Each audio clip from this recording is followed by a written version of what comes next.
Elle avait une sœur appelée Marie qui, s'étant assise aux pieds du Seigneur, écoutait sa parole. La forme verbale employée ici dans l'original exprime une idée de durée et de continuité. On pourrait presque traduire s'étant assise aux pieds du Seigneur. Elle persistait à écouter sa parole. Et c'est cela qui irrita Marthe.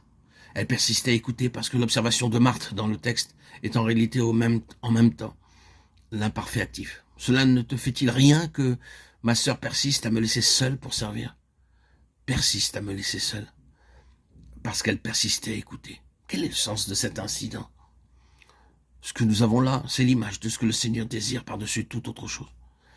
C'est la pleine satisfaction de son cœur qui est ainsi représentée dans ce que Marie a fait. Le Seigneur a trouvé ce après quoi il soupirait. C'est ici que la signification de Béthanie s'éclaire. Vous voyez, dans Marc 11, l'histoire du figuier. Jésus va et vient entre Jérusalem et Béthanie. Il est allé à Jérusalem ce jour-là et a vu le temple et ce qui s'y passe. Il en a le cœur serré. Un immense désappointement l'étreint. Il regarde autour de lui, considère bien toutes choses et, sans mot dire, retourne à Béthanie. Le lendemain, en cours de route, sentant la faim, il avise le figuier, s'en approche dans l'espoir d'y trouver quelques fruits, mais ne trouve rien et prononce cette parole, que jamais fruit ne croisse sur toi. À leur retour, les disciples s'aperçoivent que l'arbre a séché et qu'il est mort. Or, ce figuier, nous le savons, est une image de Jérusalem. C'est un type du judaïsme, tel qu'il était à l'époque de Jésus. Le désappointement qui, dans le temple, a étreint le cœur du Seigneur était un avec le désappointement qu'il avait eu en s'approchant pour satisfaire sa faim du figuier qui ne portait pas de fruits. Les deux choses sont une, dans ce sens que ni le judaïsme ni le figuier ne présentent plus pour lui aucun intérêt. L'un et l'autre ont perdu pour l'économie présente leur droit à l'intérêt du Seigneur. C'est l'avenir tout entier qui est en cause. Que plus jamais fruit ne naisse de toi. Le judaïsme s'en va. Il ne peut pas le satisfaire. Il passe. C'est un arbre sans sève qui n'a rien à donner au Seigneur. Mais au moment où le désappointement, lui, meurtrit le cœur d'une manière si aiguë et s'exprime de cette façon concrète, Jésus est sur le chemin de Béthanie. Et Béthanie signifie la maison des figues. Ce n'est pas dans le temple, ce n'est pas à Jérusalem que le Seigneur trouve ce qui peut le réjouir. C'est à Béthanie. C'est pour cela qu'il y retourne constamment. Le système religieux du jour, avec sa routine, sans chaleur et sans vie, ne peut plus désormais satisfaire son cœur. C'est Béthanie qu'il lui faut. C'est l'atmosphère vivante et chaude de la maison amie.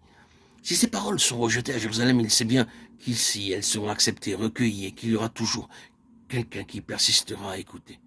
Je suis frappé de voir dans le chapitre 2 des Actes qu'un des résultats de la Pentecôte pour les croyants fut qu'ils persévéraient dans l'enseignement des apôtres. Vous voyez, c'est l'Église en germe et c'est sa caractéristique. Ils persévéraient dans l'enseignement des apôtres. Nous sommes tellement habitués aux paroles de l'Écriture que la vraie valeur des mots finit par nous échapper. Voulez-vous me permettre de placer devant vous un exemple pratique et simple? Vous entendez ici et là développer certaines affirmations, vous y prêtez attention et bientôt vous en irez et vous vous souviendrez pendant un certain temps de ce qui a été dit. Peut-être vous souviendrez-vous longtemps de Béthanie. La mention de Béthanie vous rappellera quelque chose. Il vous remettra en mémoire certaines paroles que vous avez entendues. Il se peut que vous parliez alors de ces réunions comme d'un temps plus ou moins béni, de ces messages audio comme étant intéressants, ou que vous formuliez quelque autre appréciation du même genre. Quelle différence entre cette attitude-là et celle de quelqu'un qui s'en va et persévère dans l'enseignement reçu. Vous avez à interpréter vous-même ce que vous entendez. Vous devez vous dire, maintenant, qu'est-ce que cela signifie pour moi de persévérer là-dedans? Le sens réel du mot ici est persister.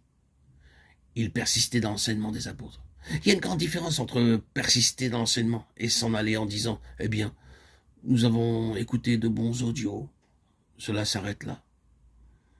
Eh oui. La persistance suppose une réalisation pratique de la vérité. Et c'est cela qui constitue l'Église. Là où ce qui vient de lui est reçu et où le cœur s'y adonne tout entier.